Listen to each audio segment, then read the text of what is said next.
마태복음 21장부터 28장까지 주님의 그 고난의 발자취들을 하나하나 살펴보고 있는 가운데 있습니다. 예수님께서 이제 금요일날 새벽에 세 제자들을 데리시고 겟세마네 동산에서 기도를 하셨죠. 기도를 부탁하셨습니다. 나와 함께 있으면서 같이 기도 좀 하자. 그러시고 나서 잠시 떨어지셔가지고 기도하시는데 이 세 제자들이 졸고 자고 결국 나중에 예수님 오셔가지고 야 너희들은 어찌하여 한시도 나와 함께 이렇게 끼어있을 수 없다냐 책망을 하셨죠. 우리가 그런 주님의 음성을 들으면서 이번 고난주간 이 순환절 그리고 사순절 설교 시간은 그런 예수님의 음성을 생각하면서 좀 길더라도 시간이 길더라도 좀 주목해서 또 주님의 은혜로 깨어서 말씀을 드려야겠다는 생각으로 그렇게 동참을 좀 해주셨으면 좋겠습니다. 이제 오늘은 23장이고 제목은 너희 집이 황폐하여 버림받으리라. 우리 저번주 22장을 했었는데 화요일날 있었던 일이라고 말씀을 드렸죠. 23장도 역시 화요일날 있었던 일입니다. 예수님께서 종교 지도자들 책망을 하시는데 특별히 23장에는 이제 7번이나 화가 있을 것이라고 선포를 하시면서 그렇게 책망하시는 장면이 이렇게 기록이 되고 있습니다. 화 있을진저 서기관들과 바리새인들이요. 우리가 이 말씀을 자세히 한번 살펴보면서 마지막 때를 사는 성도로서 마지막 때 하나님 앞에 신앙생활 잘 해놓고 이런 책망을 받아서는 안 되겠구나 하는 것들을 좀 생각하셨으면 좋겠습니다. 자, 1절을 보시니까 이에 예수께서 무리와 제자들에게 말씀하여 가라사대. 여태까지 예수님께서는 그 종교 지도자들을 여러 가지 말씀을 통해서 또 질문을 받으시면서 대답을 하시면서 설명해 주시고 책망하시면서 그렇게 여러 가지를 가르쳐 주셨죠. 혹독하게 책망을 하시면서 그렇게 하신 것입니다. 자, 그런데 이제 예수님께서 이제 시선을 무리와 제자들에게 돌리셨어요. 여태는 종교 지도자들과 논쟁을 하고 있다가 이제 그 시선을 무리와 제자들에게 돌리셨죠. 돌리셔가지고 그들에게 예수님께서 이제 설명을 하세요. 자, 왜 무리와 제자들에게 시선을 돌리셔서 설명을 하시냐면 여러분 사람들이 오해할 수가 있어요. 여태까지 이 많은 사람들이 종교 지도자들을 통해서 하나님의 말씀을 교육받아 왔잖아요.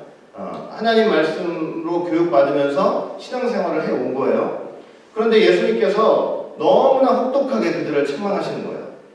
너무나 혹독하게 책망을 하시면 사람들이 오해할 수 있단 말이에요. 어떻게 오해를 할 수 있냐면 저렇게 우리의 지도자를 책망을 하면 그렇다면 그들이 가르쳤던 하나님의 말씀인 율법, 그 율법도 그 권위도 그게 떨어지는 것이 아닌가 이렇게 오해할 수가 있는 거예요. 너무 책망을 하시니까. 그러니까 예수님께서 그것에 대해서 무리와 제자들에게 지금 설명을 해주시고 계시는 거예요.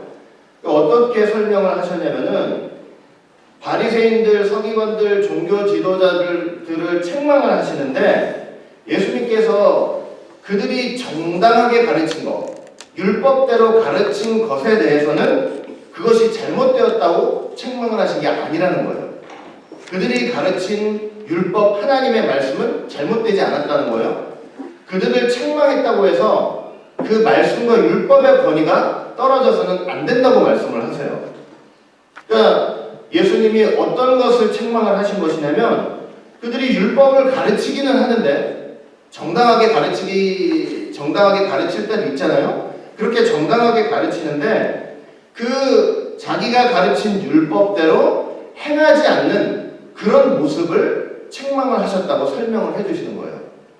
그래서 그들을 책망을 하시면서 사람들이 혹시 이렇게 율법의 권위까지도 떨어지지 않을까라고 생각하는 그것까지도 고려를 하시면서 그렇게 설명을 해주시는 그런 장면들이 쭉 이제 기록된 것을 우리가 알 수가 있어요. 2절 보니까 서기관들과 바리새인들이 모세의 자리에 앉았으니 이제 설명하기 시작하시는 거예요. 어떻게 설명하시는가 한번 보자고요. 자, 모세의 자리에 앉았다는 것은 뭐냐면 이 종교 지도자들은 결국은 율법을 읽고 그것을 해석해 주는 자리, 그리고 율법의 근거에서 여러 가지를 판단해주는 자리를 이제 차지하고 있었던 거 아니에요?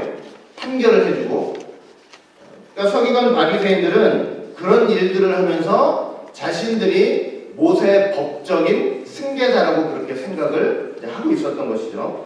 자, 그런데 예수님께서 저렇게 모세의 법적 승계자, 모세의 자리에 앉았다는 그들을 어떻게 책망을 하시면서 교훈을 하셨냐면은, 무슨 말씀을 하셨냐면은 3절 보니까 그러므로 무엇이든지 저희의 말하는 바는 행하여 지키되 저희의 하는 행위는 본받지 말라.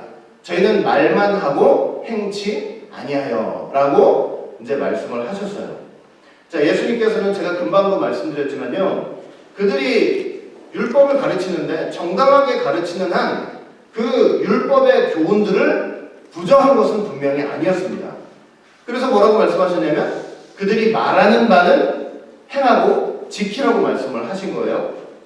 그러니까 종교 지도자들이 율법을 읽고 그 율법의 의미를 제대로 드러내주고 그것을 왜곡하지 않는 이상은 그 가르침대로 너희들이 행해야 된다, 이렇게 말씀을 하셨죠.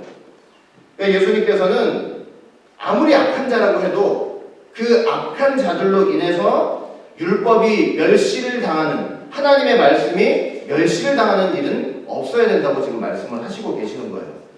여러분, 요즘 세대가 어떤 세대가 됐습니까? 요즘 열심히 하고 안 보이는 데서 잘하시는 분들도 많지만 사실은 여기저기에서 목사님들도 많이 실수를 하고 사회적인 물의를 일으키고 문제를 크게 파장을 일으키고 그럴 때가 너무나 많잖아요.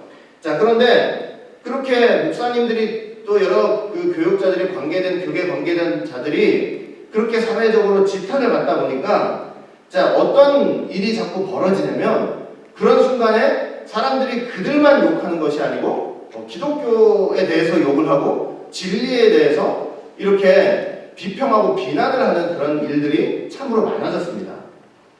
그런데 예수님께서는 사실은 저 말씀을 통해서 우리에게 뭐라고 지금 경고를 해주시고 말씀을 해주고 계시는 거냐면, 어떠한 상황이 돼도 하나님의 말씀은 멸시당해서는 안 된다는 것을 말씀을 하는 거예요. 그들이 잘못한 거지, 말씀이 그들 때문에 멸시받으면 안 된다는 거예요.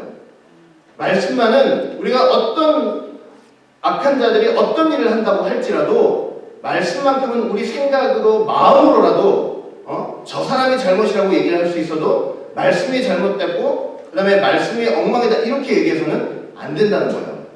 우리는 꼭 진리의 어떤 상황 속에서라도 진리를, 하나님의 말씀을 폄하하는 그런 생각이라도 해서는 분명히 안 될 것입니다. 물론 예수님은 나중에 이런 말씀도 하셨어요. 바리새인들의 누룩을 주의하라. 근데 그 바리새인의 누룩이라는 것은 바리새인의 교훈을 가리키는 거죠. 근데 그 교훈은요, 그냥 순전히 하나님의 말씀만을 가르쳤던 그 교훈이 아니고 그 율법에다가 어떻게 했냐면 자기의 생각들을 집어넣고 그 다음에 장로들의 전해져 오는 그 유전들을 다 섞어가지고 사실은 그렇게 말씀한 교훈을 말을 하고 계시는 거였어요. 그러다 보니 본래 주신 하나님의 율법의 의미와 본질을 자꾸 벗어나게 되니까 그런 것들을 조심하라고 했던 거지, 율법 자체를, 하나님 말씀 자체를 주의하고 조심해라 이렇게 말씀하신 것은 분명히 아니었던 거예요. 여러분, 어거스틴은 다음과 같이 말을 했다고 합니다. 하나님은 그들을 통해서 가르치시기는 하지만 만약에 그들이 그들 자신의 생각을 가르치고자 한다면 그 가르침을 듣지도 말고 행하지도 말라. 하나님의 말씀을 있는 그대로 가르칠 땐 따라야 되겠지만 자기 생각과 여러 가지를 버무려서 이렇게 얘기할 때는 그건 따르지도 말고 듣지도 말라고 말씀을 분명히 얘기를 한 거예요. 거기에 대해서는 우리가 주의할 필요는 있는 거예요. 자, 그러나 말씀 자체의 권위를 무너뜨려서는 안 된다는 거. 우리 이런 참 타락한 세상 속에서 사단이 결국 노리는 것은 뭐겠어요? 그 한 사람 무너뜨리면서 기독교 전체를, 하나님의 진리의 말씀 전체를 그 권위를 약화시키고 무너뜨리려고 하는 거 분명히 있다는 것도 우리 이제 생각을 해야 될 것입니다. 자, 예수님이 또 계속 말씀하시죠. 그렇게 말은 지키되 저희의 하는 행동은 본받지 말라. 하는 행동은 본받지 말래요. 자, 왜 본받지 말라고 했냐면 정확히 이유를 말씀하셨죠. 왜 본받지 말래요? 말만 해놓고 행하지 않기 때문이라는 거예요. 말만 해놓고 행하지 않기 때문에. 그러니까 종교 지도자들, 서기관, 바리새인들은요, 그들의 말과 그들의 가르침과 그들의 행함이 전혀 일치하지 않고 있었던 거예요. 그러니까 그들은 율법에서 선한 것을 말하고 가르치기는 해요. 그러나 그들의 행위는, 그들의 삶은 선하거나 이렇게 하나님 원하시는 길을 가는 것이 아니고 아주 악했다고 예수님이 지금 말씀을 하고 계시는 거죠. 그러니까 예를 들면 이런 거랑 똑같아요.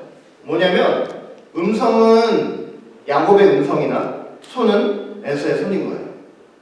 그런 거랑 똑같은 거예요. 우리 22장에서 비유를 들었지만 두 아들 비유를 통해서 봤을 때 맏아들은 말로는 가겠습니다. 너무 순종 잘하는 것처럼 보이죠? 그러나 실제로는 가지 않는 것. 그런 게 바로 저들의 모습이었던 것입니다. 여러분, 기독교는요, 절대로 결코 열매 없이 천국 가는 곳이 아닙니다. 그렇게 가르치지 않습니다. 이런 계시록을 보시면은 각 사람이 자기의 행한 대로 심판을 받는다고 그랬어요. 각 사람이 자기의 행한 대로 심판을 받는다.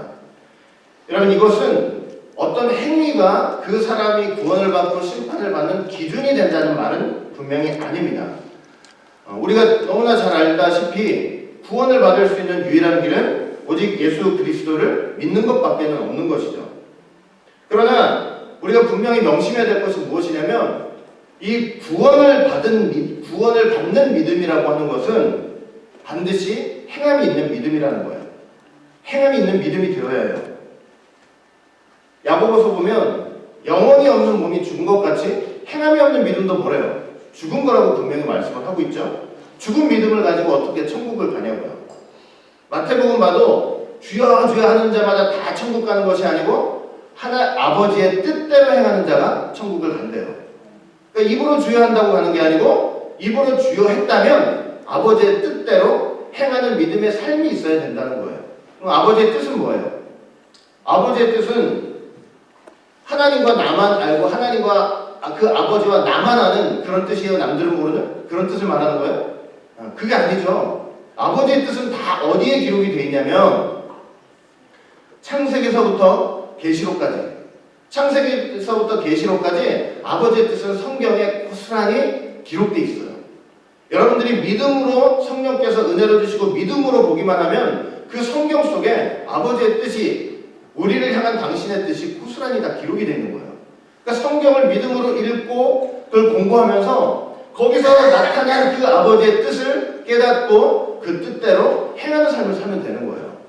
그게 바로 행함이 있는 믿음이에요. 행함이 있는 믿음.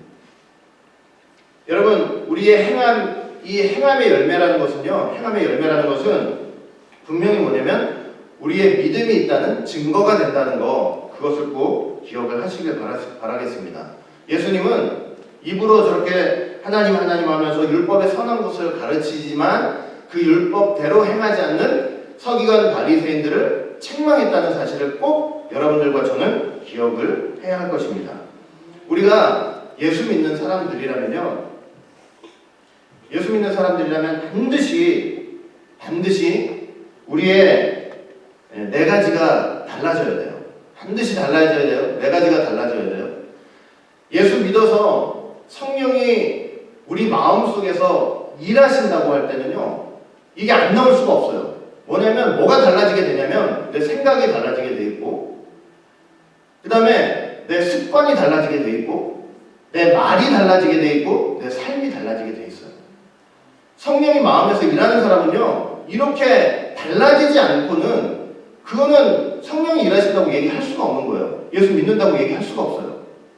우리의 생각과 습관과 우리의 말과 우리의 삶 행동이 반드시 달라져야만 그게 하나님이 지금 내 안에서 일하시고 있다는 증거가 되는 거예요. 우리 삶 속에서 늘 이렇게 성령이 일하시고 계시는가 의심이 되면요, 지금 내가 어떤 말을 하고 있는가를 살펴보시면 돼요. 내가 어떤 생각을 하고 있지? 무슨 생각을 하면서 살지? 내가 지금 어떤 습관, 생활의 습관을 가지고 내가 이렇게 하루하루를 살아가고 있지? 내가 사람들한테 어떤 영향력을 끼치면서 이렇게 살아가고 있지? 이거 점검해 보시면 결국 다 나오게 돼 있는 거예요. 그러니까 기독교는 절대적으로 저렇게 가르치기만 하고 행하지 않는 종교가 아니라는 거, 반드시 저거는 책망받는 믿음이라는 것을 우리는 꼭 기억을 해야 할 것입니다. 자, 4절부터 예수님께서 그러면서 그들을 구체적으로 어떻게 위선적인 그렇게 가르치기만 하고 행하지 않는 믿음을 살고 있느냐를 이렇게 말씀을 해주세요. 구체적으로 어떻게 말씀을 하시냐면 4절 보니까 또 무거운 짐을 묶어 사람의 어깨에 지우되 자기는 이것을 한 손가락으로도 움직이려 하지 아니하며, 이렇게 하고 있다는 거예요. 자, 저기 무거운 짐이라는 말씀이 있죠. 제가 옛날에 정말 아주 어렸을 때 중고등학교 때 이 성경책을 읽으면서 저 당시 바리새인들 종교 지도자들은 그냥 어떤 무거운 짐이 있으면 자기는 안 들고 남들한테 저렇게 들게 해가지고 자기는 편하게 빈손으로 다니면서 남들만 힘들게 만드는구나, 저는 간단하게 진짜로 이렇게 단순하게 생각한 적이 있었어요. 근데 저기 무거운 짐은 여러분 단순하게 무거운 짐보따리를 얘기하는 게 아니에요. 뭘 얘기하는 것이냐면 이 서기관 바리새인들이 사람들에게 아주 가혹할 정도로 율법의 세세적이고 아주 세세한 주변적인 것들까지 지키도록 강요를 했다는 그런 의미예요. 하나님이 어쩌면 하나님이 요구하신 것보다 더욱더 철저하고 심하게 지킬 것을 요구를 했다는 의미예요. 더 나아가서 하나님 말씀에다가 아까 말씀드렸지만 자기들이 창안해낸 것들 여러 가지 전통들까지 다 덧붙여가지고 이거 안 지키면 너희들 죽어, 이렇게 얘기를 했다는 거예요. 사람들이 도무지 지기에 어려운 짐보따리를 그 어깨에 매게 했다는 것입니다. 그 어깨에 맸다는 거 생각해보면 구약에 그런 의미가 있죠. 고아자손들은 그 언약궤를 어떻게 했어요? 하나님 말씀을 어깨에 메고 갔으니까. 그러니까 무거운 저 율법의 짐을 이렇게 매게 했다는 그런 의미가 있어요. 그러니까 하나님의 말씀을 감사함과 사랑함으로 이렇게 지킬 수 있도록 하게 한 것이 아니고 지나칠 정도로 그들을 어떻게 내면 율법과 그들 자신의 전통의 노예로 삼아버린 거예요. 그래놓고는 자기는 어떻게 한대요? 자기는 한 손가락으로도 움직이려 하지 않는다. 이게 뭐냐면 그렇게 사람들한테는 이거 지키라 저거 지키라 저렇게 해라 이렇게 얘기해놓고 자기도 지키면 좋죠. 그러면 예수님이 저런 말씀을 하셨겠냐고요. 그렇게 지키라고 해놓고 자기는 뭐래요? 자기는 엄격하게 지키라고 해놓고 자기는 전혀 그걸 상관하지 않고 지키지 않으면서 그렇게 생활을 하고 있었던 거예요. 자기는 자기가 가르치는 그 가르침으로부터 자유하다고 생각하는 거예요. 여러분, 가르치는 자가 정말로 큰 무서운 함정에 빠질 수가 있는데 그 함정이 뭐냐면요, 자기가 가르치잖아요. 가르치면서 어떤 함정에 빠질 수 있냐면 나는 그 가르침으로부터 자유하다고 생각할 수 있는 게 가장 큰 무서운 함정이에요. 남한테는 하라고 얘기를 하는데, 말씀이라고 하라고 얘기하는데 나는 거기로부터 자유한다 생각하는 거, 이게 얼마나 무서운 일인지 몰라요. 예수님께서 강하게 책망을 하신 내용이라는 거 기억을 꼭 하시길 바라겠습니다. 내 입으로 하나님 말씀이 나왔다면 그 말씀은 그 말씀 앞에 누가 제일 먼저 서야 되겠어요? 말한 그 사람부터 그 앞에 먼저 설 수 있어요. 그래야만 외식하는 신앙, 가증한 신앙생활들이 없어지는 것입니다. 자, 그리고 5절 보니까 뭐라고 또 말씀을 하시냐면 저희 모든 행위를 사람에게 보이고자 하여 하나 곧 그 차는 경문을 넓게 하며 옷수를 크게 하고. 자, 예수님께서 지금 하신 말씀이 뭐냐면 서기관들이 하고 있는 모든 종교적인 그런 행위들 그 목적을 딱 말씀을 하시는데 그 목적이 뭐냐면 사람한테 보이고자 그렇게 하고 있다는 거예요. 그러니까 그들의 행위의 목적은요, 모든 행함의 목적은 말씀을 가르치든 뭐 종교 행위를 하든 뭐를 하든 그들의 목적은 사람한테 보이려고 그렇게 한다는 거예요.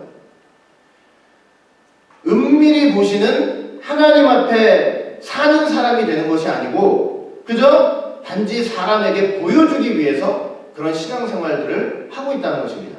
그걸 지금 예수님이 책망을 하고 계시는 거예요. 근데 그걸 어떻게 보였냐면 경문을 넓게 하고 옷수를 크게 했다고 그랬죠. 자, 경문이라는 것은 뭐냐면 그 율법의 말씀을 담은 작은 상자들을 가리켜요. 그걸 줄을 달아서 메고 다니는 거예요. 옷수는 그 겉옷에 내 끝에 양 끝에 내 귀에다가 이게 청색 끈을 달아놓는데 그 목표가 뭐냐면 항상 하나님의 말씀인 율법을 기억하고 그걸 통해서 경건한 삶을 살고자 그렇게 눈에 보일 수 있도록 저렇게 차고 다니던 것이었어요. 근데 저 종교 지도자들이 자기를 돋보이게 하고 사람들한테 내가 잘 믿는다는 것을 내세우기 위해 어떤 짓을 했어요? 저 경문을 사람들이 잘 볼 수 있도록 엄청나게 크게 만들고 그 옷술도 길게 만들어가지고 그 사람들한테 자랑하면서 내가 이만큼 하나님을 섬기고 또 경건하게 살기 위해 노력하고 있다는 걸 그걸 가지고 저렇게 보였다는 것입니다. 얼마나 예수님 보시기에 얼마나 가증해요. 네? 삶은 하나도 제대로 되고 있는 것이 없는데 여러분 저 말씀들을요 남의 얘기 들으면 남의 얘기 듣듯이 그렇게 들어서는 안 될 것입니다. 우리가 솔직히 말해서 하나님 앞에 정말로 내가 믿음도 없고 만약에 행위도 없고 진실함도 없으면서 저렇게 신앙의 경륜을 자랑하고 다니면서 내가 그런 것 중은 다 안다고 얘기를 하고 하나님과 나만이 아는 비밀이 있다고 그러고 하나님과 아버지와 나만이 아는 비밀이 있다고 그러고 그런 식으로 이렇게 하는 사람들은요 신앙의 경륜을 자랑하고 자기를 자랑하는 사람들은 결국 예수님이 저렇게 책망했던 서기관과 바리새인들과 전혀 다를 바가 없는 사람이라는 것을 우리는 꼭 기억을 해야 할 것입니다. 그뿐이에요. 자 6절 보니까 잔치의 상석과 회당의 상자와 그 다음에 시장에서 문안받는 것과 사람에게 랍비라 칭함받는 것을 좋아한다고 말씀을 하셨어요. 그러니까 그들 마음속에는요 뭐 경건에 대한 열정과 열심은 하나도 없고 그냥 야심만 가득 찬 거예요. 욕심만 가득 차 있는 거예요. 그래서 항상 높은 자리, 윗자리만 찾아갔다는 거예요. 근데 여러분 저 윗자리와 높은 자리를 찾는다는 것은 결국은 뭐냐면 신앙생활하면서 내가 하나님의 인정을 받기보다는 사람의 인정을 받기를 더욱더 추구했다는 그런 의미가 있는 거예요. 여러분 지도자들이 진짜 참된 지도자들이 당연히 상석에 앉고 윗자리에 앉는 거 그거 나쁜 거 아니에요. 그 나쁜 거 아니에요? 근데 왜 나쁜 거라고 예수님이 말씀을 하시냐면 탐욕을 가지고 경건에 대한 열심도 없이 탐욕을 가지고 그것만 바라고 원하기 때문에 탐욕스럽게 원하기 때문에 하나님께서 예수님께서는 지금 저것을 나쁘다고 질책을 하고 계시는 거예요. 시장 가면은 그냥 문안받는 것을 좋아한대요. 사람들한테 주목받고 인정받기를 좋아하는 거예요. 또 사람들한테 랍비라 칭함을 받는 것을 좋아한대요. 랍비라고 하는 것은 뭐냐면 나의 주, 나의 스승이라는 의미가 있어요. 원래 존경의 표시죠. 그러니까 가르침을 받는 자가 가르치는 자에게 존경의 표시로 저런 걸 부른다면 그건 합당한 것이죠. 그러나 가르치는 자가 자기가 되려 탐욕적으로 그걸 요구하고 그걸 좋아하고 그걸 강제한다면 그건 죄악이 된다는 것입니다.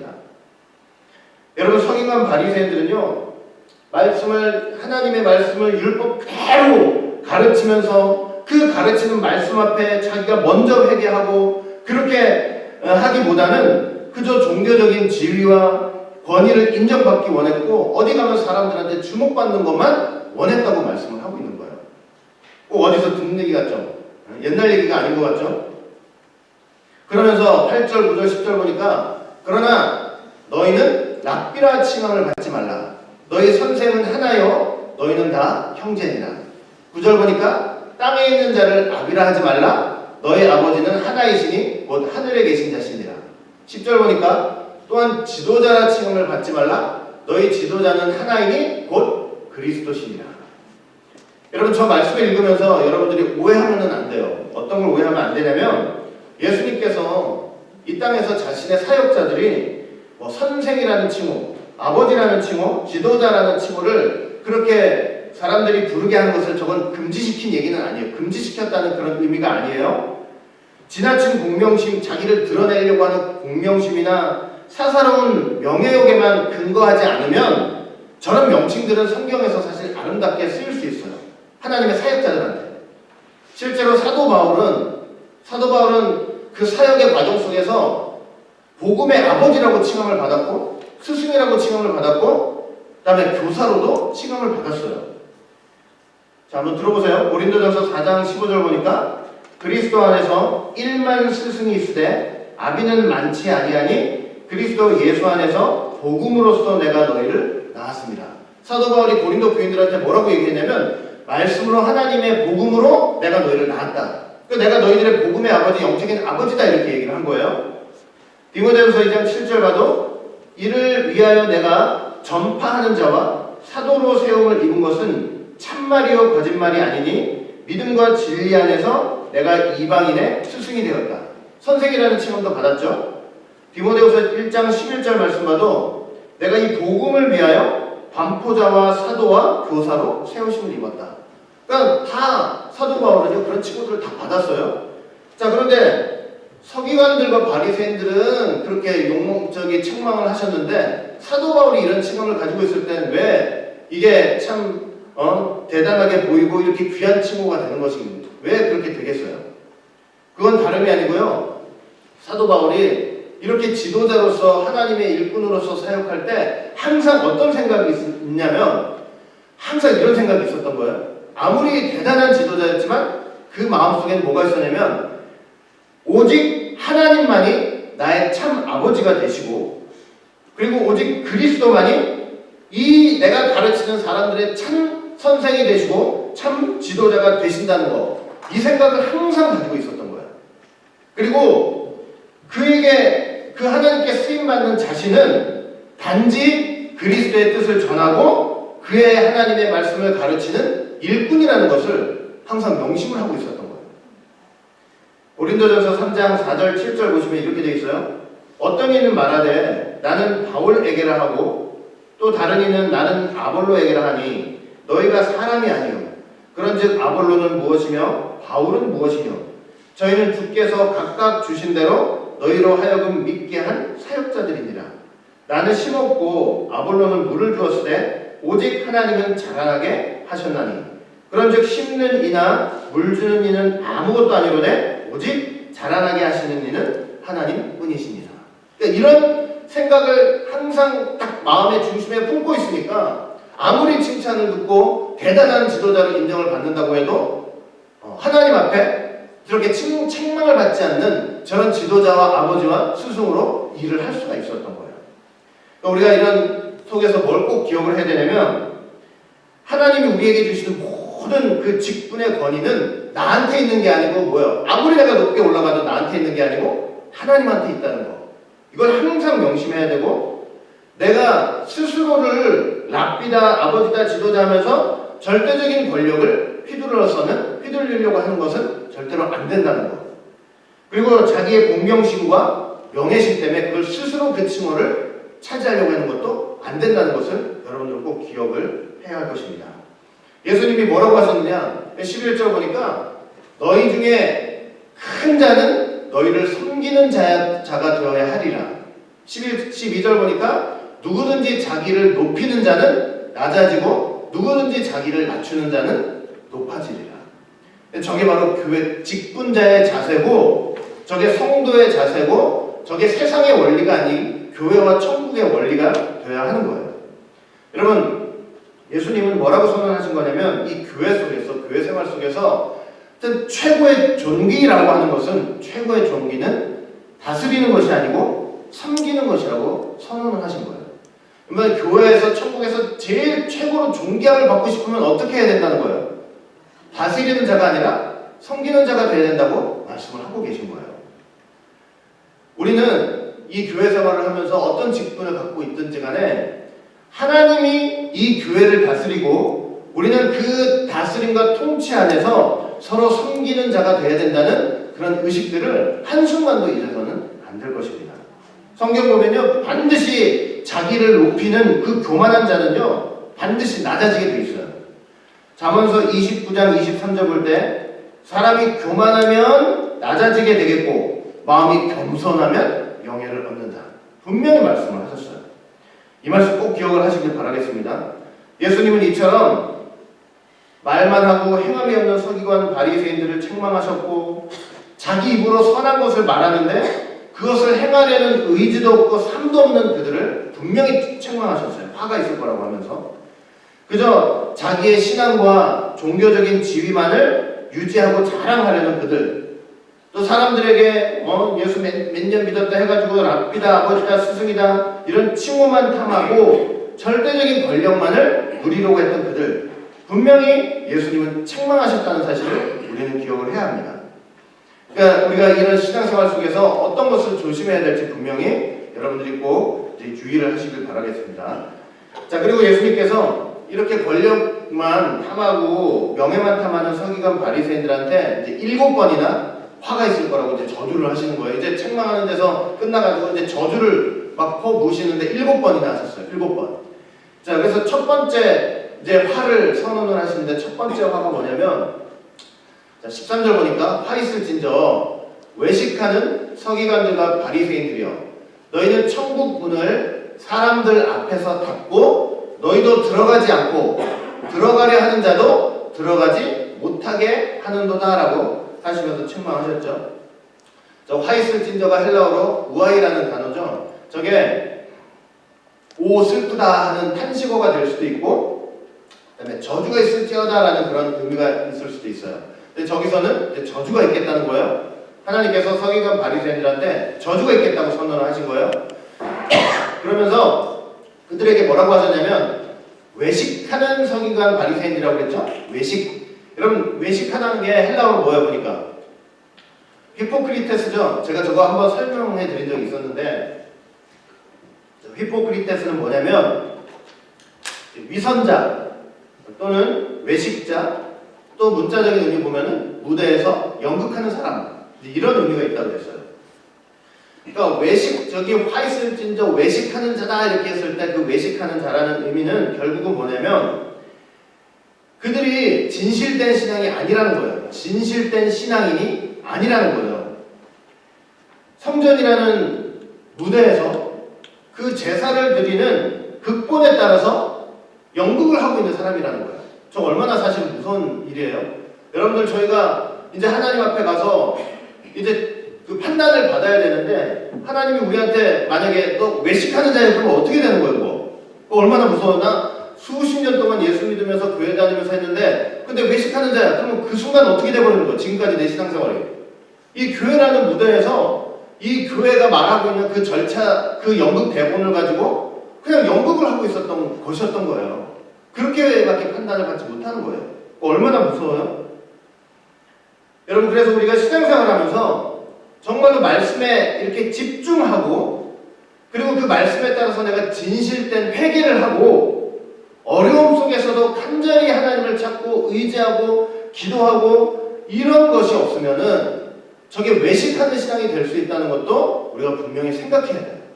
그냥 우습게 생각하지 말고, 간단히 생각하지 말고, 교회 와가지고 문 들어오는 순간 하나님 안녕하셨어요 하고 여기 와가지고 이제 할 거 다 해요. 그리고 뭐 말씀도 듣고 공부도 하고, 그리고 이제 나가면서 하나님 안녕히 계세요 하고 다음 주에 뵈고 이제 나가가지고 하나님과 상관없이 자기 마음대로 사는 거예요.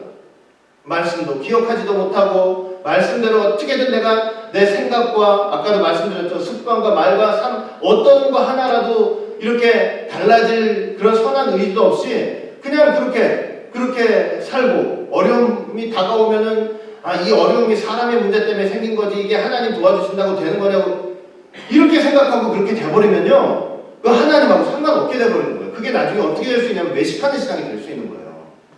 그냥 무대에서 연극, 그냥 주일날 딱 한 번 나와가지고 무대에서 연극하다 가는 것밖에 안 될 수가 있는 거예요. 그러니까 여러분, 절대로 우리가 하나님 오실 때 위선적인 신앙생활 하면 안 되는 거예요. 외식하는 신앙생활. 그것만큼은 절대로 하면 안 돼요. 그런 자들에게 화가 있다고 그랬어요. 그러면서 천국문을 닫았대요. 천국문을 닫았다. 자, 천국문을 닫았다고 그랬는데 그 외식하는 사람들이 천국문을 닫아버렸대요. 여러분, 천국문을 닫았다는 게 무슨 뜻이냐? 예수님께서 이 땅에 오셨는데, 예수님께서 어떻게 오셨냐면 천국 문으로 오신 거죠. 예수님이 천국 문으로 오신 거예요. 요한복음 10장 보면 예수님 뭐라고 하셨냐면 내가 양의 문이라 그랬어요. 내가 양의 문이라, 내가 문이라 그랬어요. 그리고 나보다 먼저 온 자는 다 절도요, 강도다 이렇게 얘기를 했어요. 여러분, 영적으로 볼 때요, 영적으로 볼 때 거짓 선지자, 거짓 교사들은 영적으로 볼 때 다 어떤 사람들이냐면 영적으로 볼 때 예수님보다 먼저 온 자예요. 먼저 온 자. 이게 무슨 말이냐면 예수님만이 최종적이고 마지막 하나님의 계시예요. 예수님만이? 하나님의 말씀만이? 그런데 내가 마지막이라고 하고 내 말을 예수 믿었더라도 나한테 와야 된다고 하는 순간 영적으로는 뒤에 있는 것, 겉으로 볼 때는 뒤에 있는 사람 같지만 영적으로 보면 다 먼 거예요. 사실은 예수님 앞에 있는 자들이에요. 진짜가 아니고 가짜가 되는 거예요. 우리는 어떤 생각을 해야 되냐면 2000년 전에 오셨던 그 예수님과 그 예수님의 말씀과 이 성경만이 우리에게 마지막 계시가 된다는 생각을 꼭 하셔야 돼요. 이거 말고 다른 게 더 있다고 그러고 나한테 오라고 하고 그거 다 예수님 앞에 와가지고 사람들, 하나님의 백성들 절도하고 도둑질하는 사람들인 거예요. 우리는 예수님만을 딱 붙잡고 그 예수님이 결국은 재림하실 거고 또 그 재림을 통해서 하나님의 백성들을 천국으로 이끄실 거고 그 예수님의 최종적인 계시라는 사실을 한순간도 우리는 잊어버리면 안 되는 거예요. 이것만 딱 기억하고 있으면 누구한테도 속지 않아요. 누구한테도. 그 예수님이 뭐라고 하셨어요? 내가 문이니 누구든지 나로 말미암아 들어가면 구원을 얻는다. 그 예수님이 천국 문이에요. 서기관 바리새인들은 이렇게 자기가 그 천국 문을 딱 닫아버렸어요. 선생으로서, 아버지로서, 교사로서 그 하나님의 백성들을 천국문 예수님 앞으로 인도를 해야 되는데 내가 그거 하고 싶어가지고 내가 노릇하고 싶어가지고 그 사람들 예수님한테 인도하지 않은 거예요. 그러니까 천국문 닫아버린 거죠. 자기도 안 들어가고 예수님도 들어가려고 하는 사람도 못 들어가게 만들어버린 거죠.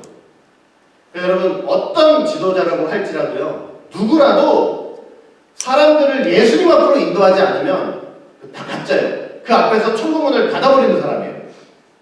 아무리 위대한 지도자라 할지라도 그 사람이 해야 될 일은 결국은 뭐냐면 사람들을 누구한테로 인도해야 돼요.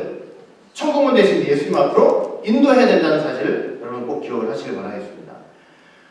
둘째 화를 선언하시는데 두 번째 화 15절 보니까 화 있을진저 외식하는 서기관들과 바리새인들이여 너희는 교인 하나를 얻기 위하여 바다와 육지를 두루 다니다가 생기면 너희보다 배나 지옥 자식이 되게 한대요.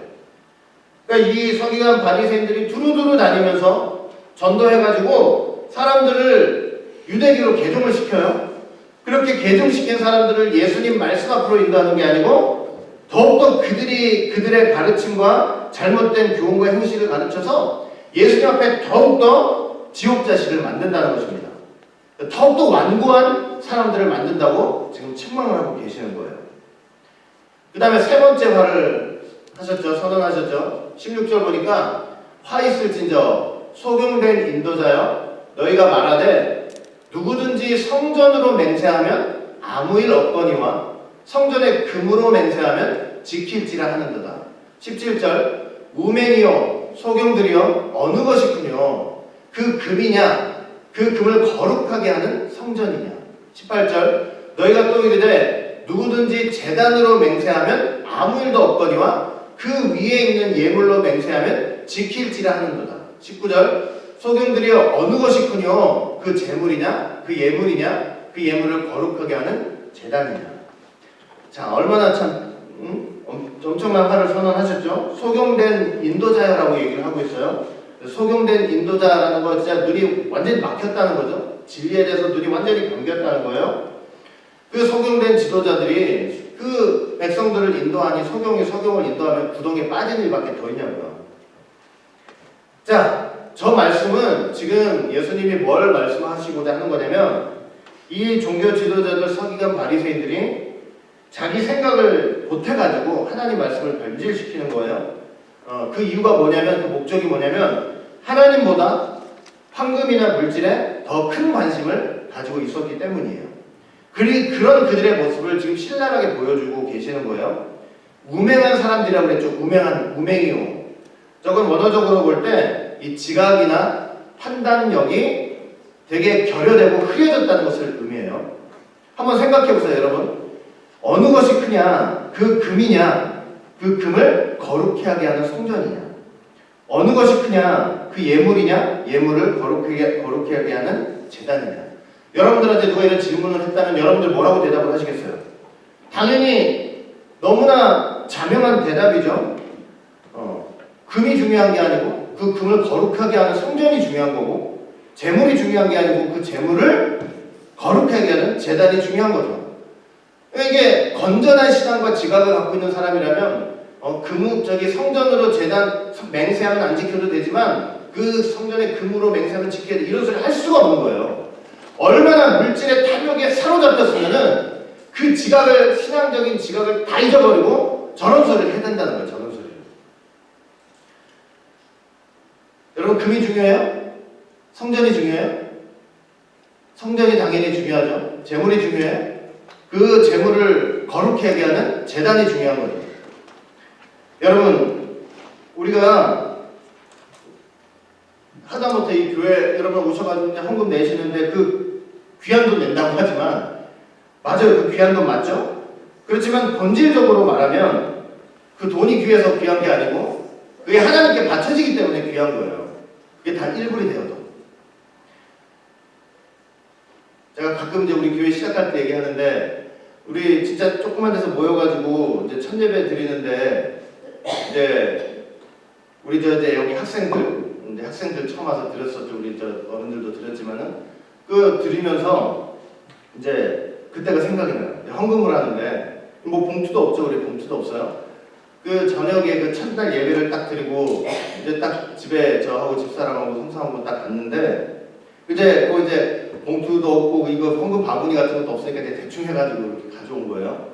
그리고 이제 딱 열어보는데 여러분 뭐 1불짜리 그냥 몇 개, 5불짜리 이렇게 몇 개, 그리고 애들이 뭐 그때는 일할 직장도 없었죠. 아르바이트 한다. 또 뭐 부모님한테 용돈이나 타고 다니는데 뭐 무슨 돈이 있어요. 그런데도 11조 하겠다고 그 11조 한 거를 10불짜리를 헌금 봉투도 없으니까 꼬깃꼬깃 해가지고 이제 몇 번 접어가지고 20불짜리 이렇게 몇 번 접어가지고 탁 이렇게 헌금을 냈어요.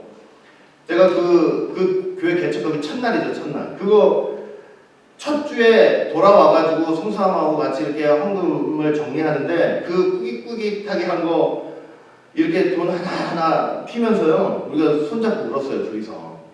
그게 얼마나 귀하든지. 뭐 1불, 5불, 10불, 20불 뭐 세상에 나가면 그게 뭐가 그렇게 귀해요? 근데 그거 하나님한테 바치겠다고 제대로 다 갖춰진 것도 없는데 그거 정성을 다해서 11조 하면서 그거 꾸깃꾸깃 해가지고 이렇게 내는데 저희가 그거 피면서 쫙쫙 피면서 다리 위로 다리고 이러면서 얼마나 눈물을 흘렸는지 몰라요. 얼마나 귀한지. 여러분, 금이 중요한 게 아니고요. 그 금을 거룩히 하는 성전이 중요한 거예요. 여러분, 우리가 생각해보세요. 하나님 밖에 있으면 성도라고 부를 수가 없어요. 누가 우리를 성도로 불러요? 하나님 안에 있고 교회 들어오니까 성도라고 하는 거예요. 사람의 가치도 성전 밖에 있을 때는 가치가 안 생기는 거예요. 성전 안에 들어야만 하나님의 백성으로서 성도라는 가치가 생기는 거예요. 이게 그러니까 얼마나 중요합니까? 이게 얼마나 귀해요. 그런데 이 사람들은 얼마나 그 탐욕에 눈이 멀었는지 금보다 금이 더 중요한 거예요. 성전은. 예물이 그 제단보다 더 중요한 거예요. 얼마나 가식적인 신앙생활을 하고 있었는지 예수님께서 지금 책망하시는 거예요. 그러면서 이제 맹세에 대해서 정리를 해주시는데 20절 보니까 그러므로 제단으로 맹세하는 자는 제단과 그 위에 있는 모든 것으로 맹세하며 21절 또 성전으로 맹세하는 자는 성전과 그 안에 계시니로 맹세하며 22절 또 하늘로 맹세하는 자는 하나님의 보좌와 그 위에 앉으신 이로 맹세함이니라 이렇게 했죠. 그러니까 제단으로 맹세한다고 할 때는 제단과 그 위에 있는 모든 재물을 가지고 맹세하는 거고 그 제단은 하나님의 제단이고 그 재물은 하나님께 바치는 예물이죠. 그러니까 결국은 하나님께 맹세하는 거예요. 성전으로 맹세한다고 할 때도 그 성전 안에 계신 하나님으로 맹세하는 거고 내가 하늘을 걸고 맹세한다고 할 때도 그 하나님의 보좌와 거기에 앉으신 이로 맹세하기 때문에요. 아무튼 여기서 말씀하는 건 뭐냐면 성전이든 제단이든 하늘이든 어떤 것이 됐든지 간에 다 하나님께 맹세하는 것이므로 맹세한 것은 반드시 지켜야 된다고 지금 말씀을 하신 거예요. 그러면서 교훈을 하셨죠. 자, 네 번째 화를 선언을 하세요. 23절 보니까 화 있을진저 이제 네 번째 화요. 외식하는 서기관들과 바리새인들이여 너희가 박하와 회향과 근처의 11조를 들이되 율법에 더 중한 의와 인과 신은 버렸도다. 그러나 이것도 행하고 저것도 버리지 말아야 할지니라. 자, 지금 서기관 바리새인들이 어떤 11조를 드린대요? 박하와 회향과 근처의 11조. 이 박하나 회향이나 근처라고 하는 것은 식물이고 어떤 채소를 가리키는데 이스라엘 농작물 중에서도 가장 아주 사소한 수확물이에요. 사소한 수확물. 아주 사소한 거예요. 그러니까 지금 저걸 통해서 예수님이 뭘 말씀하시고 싶은 거냐면 이 서기관 바리새인들은 율법을 지키는데 자기들이 만들어놓은 전통을 지키는 데 있어서 아주 사소한 수확물의 11조라도 꼭 내면서 지켰다는 거예요. 그거를. 자, 그런데 예수님께서 지금 그걸 책망하시려고 하는 게 아니에요. 그걸 책망하시려고 하는 게 아니고 그걸 하면서 저게 있어야 되는데 뭘 버렸대요? 율법에 더 중요한 의와 인과 신은 버렸다 책망을 하시는 거예요. 그러니까 사소한 것에까지 율법을 지키기 위해서 말씀을 지키기 위해서 최선을 다했지만 그들은 율법의 정신인 정의나 자비나 긍휼이나 하나님에 대한 신뢰와 믿음은 다 버렸다고 말씀을 하고 있는 거예요. 하나님의 말씀대로 생각하고 말씀대로 정직하게 행하려고 하는 정의와 공평, 의를 버렸고 사람들에 대한 따뜻한 자비의 마음, 긍휼의 마음을 버렸고 하나님에 대한 참된 신뢰와 믿음을 다 버렸다는 거예요. 이거예요. 마음은 그냥 시궁창 같은데 그냥 사소한 것까지 11조를 내면서 율법을 지킨다고 하면서 사람들한테 보이는 거죠. 내가 이만큼. 그러면서 하나님은 우롱하고 있었던 거예요. 예수님이 뭐라고 하셨어요? 이것도 행하고 저것도 버리지 말래요. 그러니까 뭐냐면 사소한 것이라도 저렇게 열심을 내는 그 열심도 너희들 꼭 해야 돼. 그러나 그 마음속에 뭐가 있어야 된다는 거예요. 하나님 말씀대로 행하고자 하는 그 공의와 정평, 그리고 사람들을 불쌍히 여기는 자비의 마음, 그리고 하나님에 대한 절대적인 신뢰와 믿음을 절대로 버리면 안 된다고 지금 말씀을 하고 계시는 거죠. 그러면서 저 남들한테 보이려고 저러는 또 서기관 바리새인들을 통해서 화가 있다고 말씀을 하시는 거예요. 28절, 24절 보니까 소경된 인도자요. 하루살이는 걸러내고 약대는 삼킨대요. 이거 네 번째 하고 이제 계속 연결이 된 거죠. 아주 사소한 일에는 철저하면서 그러면서 정말 중요하고 큰 일, 그 마음속 중심 있잖아요. 그 중심의 일은 소홀히 하고 대충 하는 그들의 모습을 저렇게 지금 설명을 하고 있는 거죠. 그래서 우리가 저 말씀 속에서 꼭 명심을 해야 될 것 같아요. 이렇게 마음이 없는데도요, 내 마음의 중심에 진실함이 없는데도 사람들한테 보이기 위해서 충성할 수 있다는 거, 이거 참 얼마나 무서운 일입니까? 그러니까 우리의 신앙생활은 정말로 하나님을 사랑하는 신앙생활이 되어야 되고 정말로 그 은혜에 감사하는 신앙생활이 되어야 되고 주시는 말씀 앞에 귀를 기울이고 그걸 회개하고 그 하나님의 말씀을 좀 기뻐하면서 말씀대로 살아가는 그 순종의 삶이 있어야 된다는 것입니다. 그런 마음을 가지고 작은 것에도 충성했다면 하나님이 얼마나 기뻐하시겠어요? 작은 것에도 충성하면 하나님이 큰 것을 다 맡기신다고 했는데 그런 하나님께 믿음으로 인정받는 저와 여러분들이 되었으면 좋겠습니다. 다섯 번째 화를 선언하시는데 25절 화 있을진저 외식하는 서기관들과 바리새인들이여 잔과 대접에 겉은 깨끗이 하는데 안에는 탐욕과 방탕으로 가득하게 하는도다. 26절 소경된 바리새인아 너는 먼저 안을 깨끗이 하라. 그리하면 겉도 깨끗하리라. 자, 그 잔과 대접의 겉은 깨끗하대요. 그러니까 바리새인들이 서기관들이 겉으로 보이는 그런 행위들, 종교적 행위들은 잘 하고 있다는 거죠. 철두철미해요. 근데 그 안은 탐욕과 방탕이 가득하대요. 탐욕은요, 뭐 강탈, 약탈, 도둑질, 이제 물질적인 것과 관련된 죄악이고 방탕이라는 건 뭐냐면 무절제. 자제력을 상실했다는 거예요. 윤리적인 측면의 죄악이죠. 아까도 말씀드렸지만 하나님 말씀을 가르치되 그 말씀 앞에서는 그 말씀으로 자신을 컨트롤하고 제어하는 삶을 살지는 못했다고 말씀을 하고 계시는 거예요. 그 가인계열의 죄와 똑같아요. 여러분 가인계열의 죄가 뭐예요? 한마디로 얘기를 하면 하나님의 말씀으로 자신을 제어하지 못한 거예요. 가인의 죄가 뭐예요? 가인의 죄는 뭐냐면 시기 질투가 났단 말이에요. 동생의 재산을 받으시니까. 근데 울그락불그락해요. 하나님이 그거 보시고 찾아오셔가지고 뭐라고 그러냐면 죄 소원은 너한테 있지만 죄를 다스리라고 얘기했잖아요. 그러면 그걸 믿음으로 그 말씀을 딱 받아가지고 그 말씀으로 내 자신을 제어해야 되는데 그렇게 하지 못하고 쳐 죽였단 말이에요. 그러니까 가인의 죄라는 건 결국 뭐냐면요. 하나님 말씀을 들어놓고 그 말씀으로 나를 절제하지 못하는 거예요. 방탕한 거예요, 그게 방탕한 거예요. 어디 허랑방탕하게 나가서 노는 거 그게 아니고 말씀으로 자신을 제어하지 못하잖아요. 그게 하나님 보실 때 방탕한 죄인 거예요. 하나님이 딱 보실, 예수님이 딱 보실 때 겉은 너무 깨끗한데 안이 방탕과 탐욕이 가득해요. 그러면 사람들은 겉만 보니까 깨끗하다 하지만 예수님은 딱 보실 때 뭐라는 거예요? 더럽다는 거예요. 왜 그래요? 예수님 중심을 보시는 분이기 때문에 그래요. 겉이 아니라. 마태복음 15장 보면 예수님께서 뭐라고 하셨냐면 사람을 더럽히는 게 뭐라고 했냐면 입에서 나오는 거. 제가 여러 번 말씀드렸죠. 입에서 나오는 거는 어디서 나오는 거라고 그랬어요? 마음에서 나오는 거라고 그랬죠. 입에서 나오는 것, 즉 마음에서 나오는 것들이 사람들을 더럽힌다고 그랬어요. 근데 그 마음에서 나오는 것들이 7가지라고 말씀하세요. 악한 생각, 살인, 간음, 음란, 도적질, 거짓 증거, 회방. 7가지예요. 우리 입에서 나오는 건데 그 마음에서 나오는 그 7가지 악한 것들이 우리를 더럽힌다는 거예요. 여러분, 이스라엘 백성들이 하나님의 백성으로서 가나안 땅 들어가지고 사명이 있죠. 가나안 7족속들을 진멸해야 되는 사명이 있어요. 그와 같이 하나님의 자녀가 된 우리라면요, 이 하나님의 백성이 됐다고 그랬잖아요. 천국의 상속자가 됐잖아요. 그러면 이제 어떤 일을 해야 되냐면 우리 안에 들어있는 그 가나안 7족속 같은 이 더러운 7가지를 우리 평생의 삶을 살면서 이거를 진멸해 나가는 그런 과정을 살아야 되는 거예요. 그래야만 진정으로 그 천국이 내 천국이 되는 거예요. 그게 참다운 신앙생활이에요.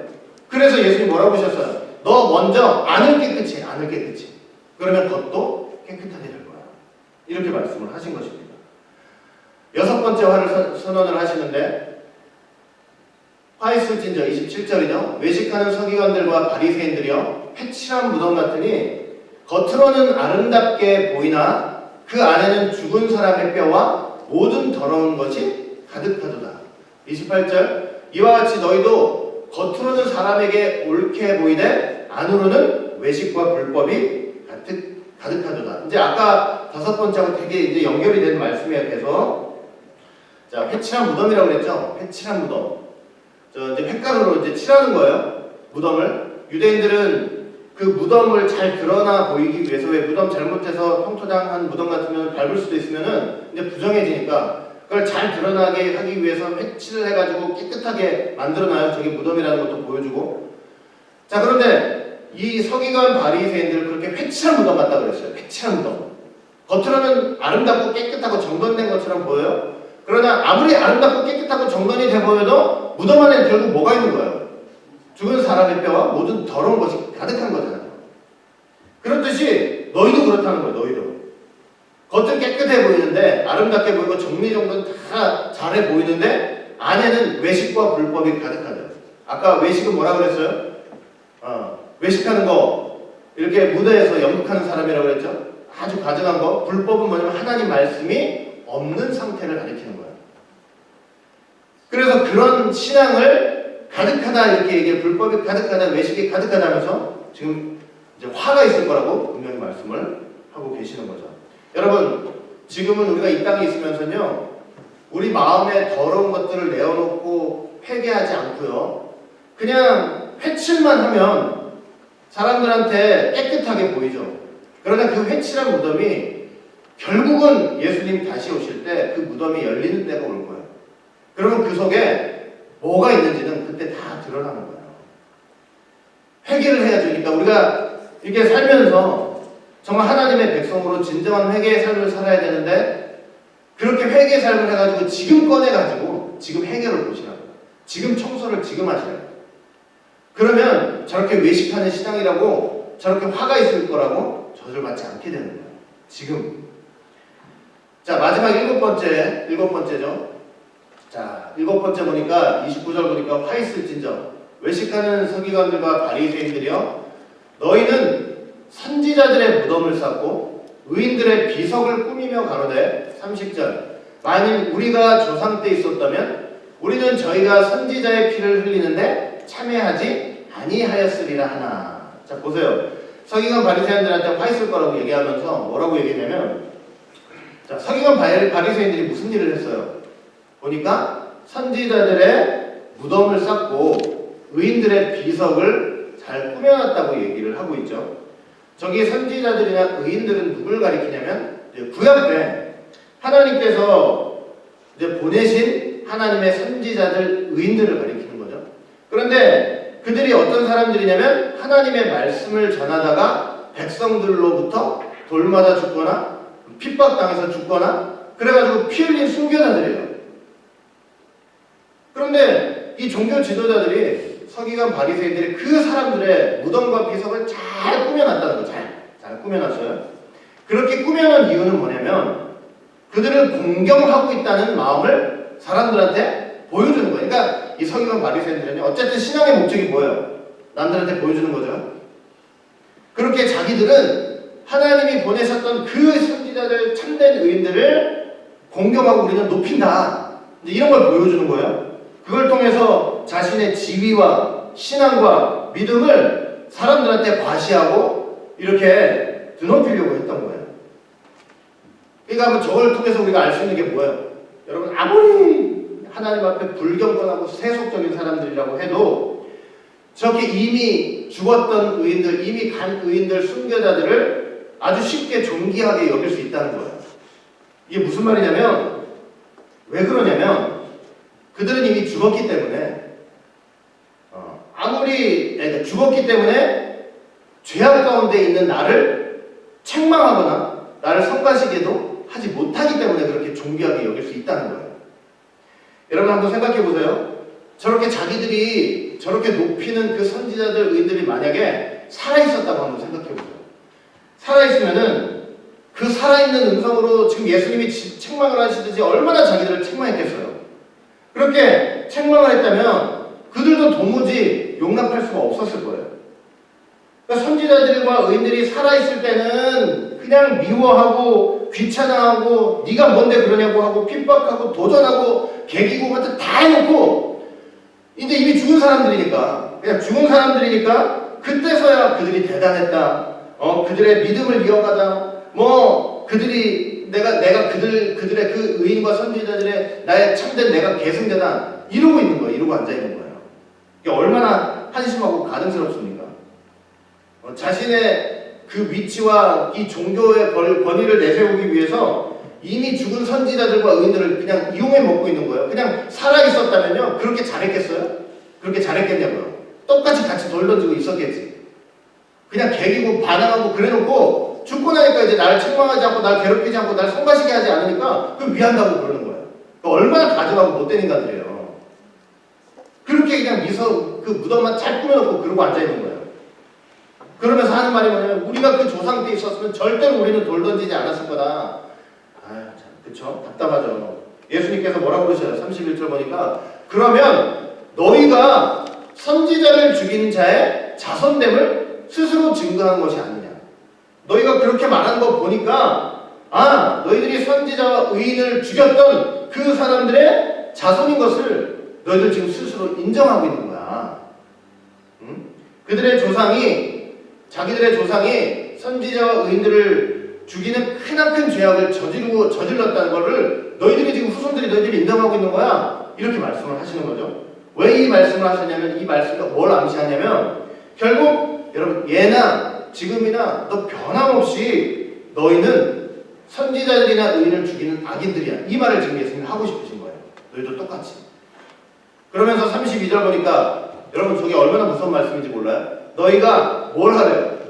너희 조상의 양을 채우래요. 저 양을 채우라는 건 무슨 말이냐면 여러분 이스라엘 역사 속에서 끊임없이 선지자들 하나님 보내신 의인들을 죽이는 역사가 있었죠. 그러니까 너희가 이제는 참 선지자, 참 의인으로 오신 예수님 나를 죽임으로 그 죄악의 분량을 채우라고 얘기하시는 거예요. 여러분 왜 죄악의 분량을 채우라고 그래요? 죄악의 분량이 차야 하나님이 심판하실 수 있기 때문에 그래요. 여러분 죄악의 분량이 가득 차잖아요. 그러면 하나님의 심판의 때가 즉시 올 거예요. 노아 때 보세요. 하나님이 노아 때 세상을 왜 쳤어요? 죄악이 관여했기 때문이죠. 죄악이 찼기 때문에 치신 거예요. 아브라함 때 보세요. 아브라함한테 약속을 하시면서 내가 너한테 너의 후손들한테 가나안 땅 줄 텐데 지금은 아니야. 왜? 지금은 그 가나안 땅에 살고 있는 아모리 족속의 죄악이 아직 관용치가 않았어. 하나님께서 아브라함한테 약속을 하고 있는 그 당시에는 그 가나안 땅에 살고 있던 사람들의 죄악이 아직은 하나님 보시기에 뭐예요? 꽉 차지 않았다는 거예요. 그러면 가나안 땅에 이스라엘 백성들이 들어가는 순간은 어떤 순간이었던 거예요? 가나안 땅에 살고 있었던 그 가나안 족속의 죄악이 꽉 차가지고 하나님께서 그들을 퇴버리고 계시던 장면이었던 거예요. 계시록 보니까 멸망당할 바벨론을 향한 음성이 있는데 그 죄가 하늘에 사무쳤대요. 그리고 나서 하루 만에 재앙이 떨어지는 거예요. 여러분 회개하지 않잖아요? 우리 신앙생활 가운데 회개하는 신앙생활이 없다면 하나님께서 사실 그 순간 뭐하고 계시는 거냐면 그 죄악의 분량이 차기를 기다리고 계시는 거예요. 왠지 아세요? 심판을 하셔요. 근데 왜 기다리고 계시느냐? 그 하나님의 심판에 어떤 변명도 할 수 없게 그렇게 만드시려고 그렇게 기다리고 계시는 거예요. 우리는 절대로 그런 자리에 서 있으면 안 되는 거죠. 33절 보니까 드디어 이제 화 있을 찐저 그래도 외식한다는 얘기는 했지만 서기관 바리새인들이라고 얘기했는데 이제는 그런 것도 없어졌어요. 33절 보니까 뭐라고 그래요? 뱀들아 독사의 새끼들아 너희가 어떻게 지옥의 판결을 피하겠느냐. 예수님께서는 사람의 속에 무엇이 있는지 다 보시는 분 아니에요? 서기관 바리새인들 마음속에 뭐가 있는지 다 보신 거예요. 그들이 정체가 뭔지 알았던 거죠. 그들이 땅에 기어다니면서 흙, 아파르를 먹고 살던 뱀이었다는 것을 예수님께서 알고 계셨던 거예요. 겉으로는 그럴듯하지만 그 속엔 독이 있어요. 아기가 가득하고 혀 밑에 독을 품은 옛 뱀의 후손이었다는 것을 지금 말씀을 하고 계시는 거예요. 그러면서 어떻게 너희들이 지옥의 판결을 피하겠느냐. 34절 보니까 그러므로 내가 너희에게 선지자들과 지혜 있는 자들과 서기관들을 보내매 너희가 그 중에 덜어는 죽이고 십자가에 못 박고 그 중에 덜어는 너희 회당에서 채찍질하고 이 동네에서 저 동네로 구박하리라. 근데 이제 말씀을 하시는 거예요. 내가 너희들한테 선지자들, 지혜 있는 자들, 서기관들을 보낼 거야. 저건 구약의 직분을 가리키는 게 아니고 복음의 직분을 가리키는 거예요. 예수님께서 보내시는 복음의 직분자들을 가리키는 거예요. 내가 보낼 텐데 너희들은 분명히 어떻게 할 거라는 거예요. 분명히 그들을 다 죽일 거고 십자가에 못 박을 거고 예수님 자신도 십자가에 못 박히셨죠. 그리고 회당에서 채찍질 할 거고 그냥 이 동네 저 동네 쫓아다니면서 구박하고 핍박할 거야. 이렇게 말씀을 하신 거예요. 그리고 그렇게 분명히 할 거라고 말씀하신 대로 사실은 그들은 그렇게 했죠. 그렇죠? 아파는 흙을 먹는 뱀처럼 그렇게 했단 말이에요. 했어요. 그래놓고 저주를 하시는데 35절 보니까 얼마나 무서운지 몰라요. 그러므로 의인 아벨의 피로부터 성전과 제단 사이에 너희가 죽인 바갈의 아들 사갈의 피까지 땅 위에서 흘린 의로운 피가 다 누구에게 돌아간대요? 너희에게 돌아간다. 여러분 자 누구의 피로부터 누구의 피까지 말씀했냐면 아벨의 피로부터 사갈의 피까지 얘기했죠. 자, 아벨은 이제 누군지 아시죠? 가인에 의해서 죽었죠. 자, 저기 보면은 어떤 게 있냐면 바라가의 아들 이제 사가랴가 있죠. 자, 저게 누구를 가리키는 거냐면 역대하 24장을 보시면 역대하 24장이요. 여기 보시면 남유다 요아스 왕이 나와요. 자, 남유다 요아스 왕이 여호와의 전뜰에서 누구를 죽이게 했냐면 여호야다, 제사장 여호야다가 있는데 그 여호야다의 아들인 스가랴를 돌로 쳐 죽이게 했어요. 그게 바로 바라가의 아들 사가랴예요. 자, 그런데 왜 그렇게 죽이게 했냐면 이 요아스 왕이 제사장 여호야다의 가르침을 받을 땐 잘했는데 죽고 나서 뭘 했냐면 우상숭배를 하기 시작했단 말이에요. 그래서 그 제사장의 아들이었던 스가랴가 그렇게 왕이 우상숭배를 했기 때문에 하나님께서 당신을 버렸습니다 이렇게 딱 선포를 하니까 화가 나가지고 사람들을 시켜서 그 전뜰에서 사가랴를 돌을 쳐서 죽게 만들었어요. 그 선지자를. 자, 그런데 아벨의 피는 창세기에 기록되어 있죠. 그 다음에 저 사가랴의 피는 역대하에 기록되어 있다고 그랬죠. 근데 우리가 갖고 있는 그 개혁 성경은 말라기가 마지막 성경이지만 히브리 성경은 역대기가 마지막 성경이에요. 그러니까 결국은 어떤 피서부터 어떤 피를 가리키느냐면 창세기에 기록된 첫 성경인 창세기에 기록된 아벨의 피로부터 마지막 성경인 역대기에 기록된 스가랴의 피까지.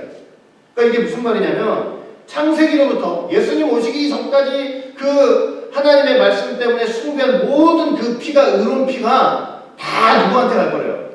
너희한테 간대요. 너희한테 간대요. 내가 보내는, 예수님께서 보내는 그들을 죽이는 너희한테 갈 거다. 그렇게 얘기를 하시는 거예요. 36절 보니까 내가 진실로 너희에게 이르니, 진짜야, 참돼, 너희에게 이르니 이것이 다 이 세대에게 돌아간대요. 자, 얼마나 무서워요. 여러분, 예수님을 죽였어요. 그리고 예수님 보낸 자들을 죽였잖아요. 그렇게 예수님을 죽이는 순간 창세기부터 시작된 그 모든 순교자들의 피를 흘린 그 죄를 누가 다 감당한다는 거예요?